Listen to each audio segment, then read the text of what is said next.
अब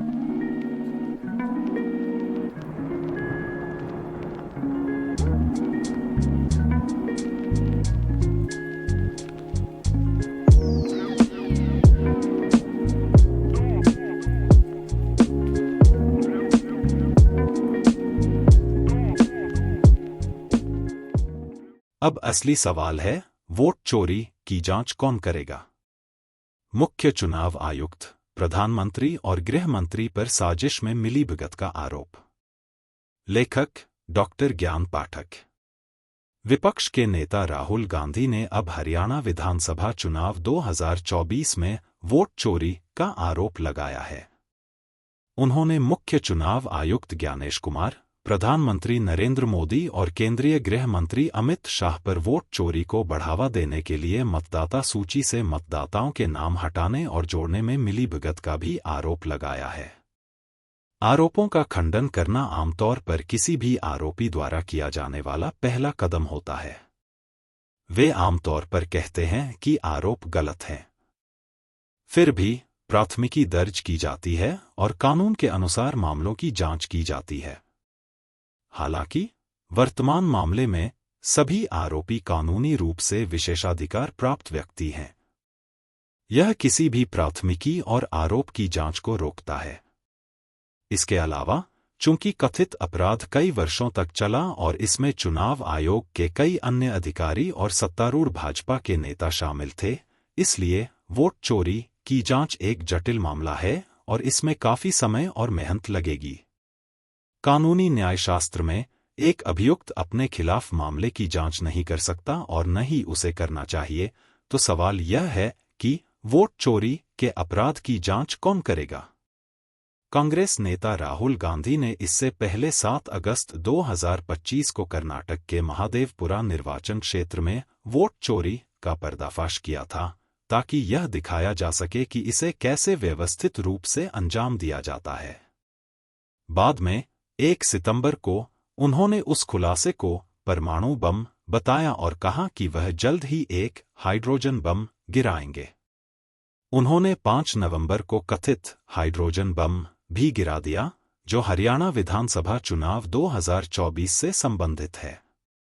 जब कथित तौर पर वोट चोरी की गई थी, तब वर्तमान मुख्य चुनाव आयुक्त ज्ञानेश कुमार पद पर नहीं थे। फिर भी वह वोट चोरी में कथित रूप से शामिल सभी अधिकारियों और राजनीतिक व्यक्तियों का बचाव करते रहे हैं। चुनाव आयोग ने राहुल गांधी को नोटिस जारी कर उनसे अपने खुलासे की पुष्टि करने और शपथ पर सामग्री को प्रमाणित करने के लिए कहा।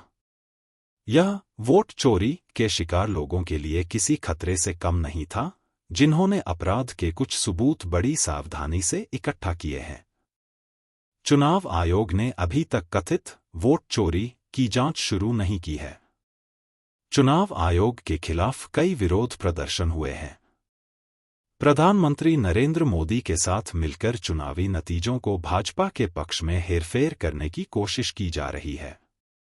वोट चोरी मुख्य रूप से असली मतदाताओं के नाम हटाकर और बाहरी मतदाताओं को जोड़कर की जाती है। मतदाता सूची में इस हेराफेरी का पर्दाफाश राहुल गांधी ने किया है। फिर भी चुनाव आयोग ने बिहार में मतदाता सूची का विशेष गहन पुनरीक्षण अभियान चलाया, जिसका विपक्षी दल इंडिया ब्लॉक ने विरोध किया और आरोप लगाया कि यह केवल भाजपा के पक्ष में वोट चोरी के उद्देश्य से मतदाता सूची में हेराफेरी करने का प्रयास है। देश की जनता ने देखा है कि कैसे लाखों बाहरी मतदाताओं के नाम जोड़े गए हैं, जबकि लाखों असली वोट काट दिए गए हैं। चुनाव आयोग का बचाव यह है कि मतदाताओं ने निर्धारित प्रपत्रों और तरीकों से नाम हटाने या जोड़ने के खिलाफ अपील नहीं की। यह एक कमजोर बचाव है, क्योंकि हम भारतीय जानते हैं कि बहुत से लोग अपराध की रिपोर्ट करने के लिए सामने आना पसंद नहीं करते, क्योंकि पुलिस और प्रशासन पीड़ितों को अपमानित करते हैं। विपक्षी राजनीतिक दलों ने नाम हटाने और जोड़ने पर आपत्ति जताई है, लेकिन चुनाव आयोग का कहना है कि ये उचित प्रपत्रों में दर्ज नहीं किए गए हैं। यह रिपोर्ट करने वाले व्यक्तियों का अपमान है। यहां तक कि प्रधानमंत्री, चुनाव आयोग और गृह मंत्री भी विपक्ष के नेता को नहीं बख्श रहे हैं। वोट चोरी और उसके पीछे की साजिश का मुद्दा उठाने के लिए उन्हें बार बार अपमानित किया जा रहा है। अब दूसरे चरण में देश के 12 राज्यों और केंद्र शासित प्रदेशों में SIR चलाया जा रहा है और तीसरे चरण में पूरे देश को कवर किया जाएगा।